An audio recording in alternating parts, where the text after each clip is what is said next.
What's up, Flowholics? Scoob back with more flow, less friction. My 30-day commitment to make a video today to help you, and myself included, find more flow and less friction in our life. You want to find more flow? One way to do that is to get still. Get still. Steal. I said steal. Get still. Steal stuff. If you steal stuff, you'll find all kinds of flow. Just kidding. Get calm. Get still. All right, it's one of the hardest things in our society to do. We've been trained not to do that, to find nothing but anxiety in our lives. Anxiety blocks everything. Anxiety is the main purpose, is friction. Is friction beyond belief, anxiety. And when there's friction, there can be no flow. Unless you use the friction to be the roadmap to finding your flow. Friction can be a good thing. So you take that anxiety, you take that nervousness, you take all that and you start to become aware of it. You slow your mind down. You let your mind do its thing. You let it do its thing.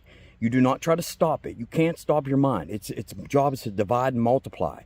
You just got to be aware of it, step outside of it, let your mind go. And over time, this takes time. This is the kind of process behind meditation. Your mind slows down. It kind of gives up. Right, and it says, well, this person and their body, the rest of their body and who they are and their soul and their spirit don't really give a fuck. So I can't. There's no sense to keep going. If you try to stop your mind and you try to stop it from doing what it's doing, it'll divide and multiply and just do it like crazy, right? And one of the ways to do that, the ultimate intelligence, to me, the ultimate intelligence, the ultimate force, universe, the universe, so to speak, God, the infinite intelligence is ultimate.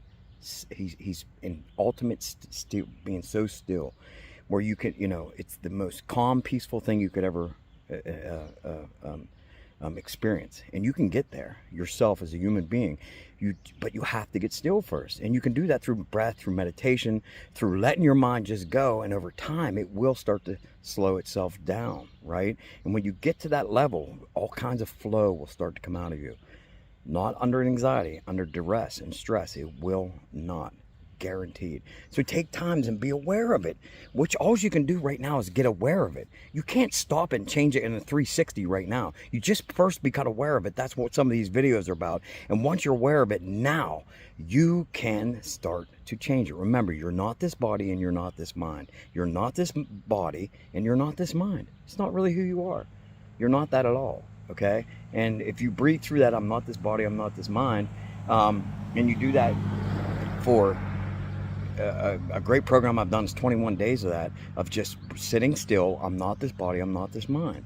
Okay? And it helps you tremendously, because you start to realize that you're really not all the thoughts you're made up.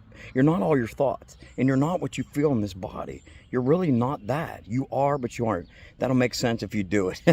I'm not going to get too deep into that, but it is kind of cool and it is kind of crazy if you give yourself a commitment to 21 days to sit still in some tranquil place that you love and just repeat to yourself, and then inhale, I'm not this body, and on the exhale, I'm not this mind. I'm not this body, I'm not this mind. What it really helps is the mind, really tremendously, because what happens is the mind usually starts to take over the body. You should never let the mind take over the body. If the mind and your thoughts start to affect the body, you're in a bad place. You're in a bad fucking place. And so that you need to stop that right now. One way is, I'm not this body, I'm not this mind, and you're not. Really, when it all ultimately boils down to the core flow of you, you're not this body and you're not your mind. With big love, big peace, may the flow be with you.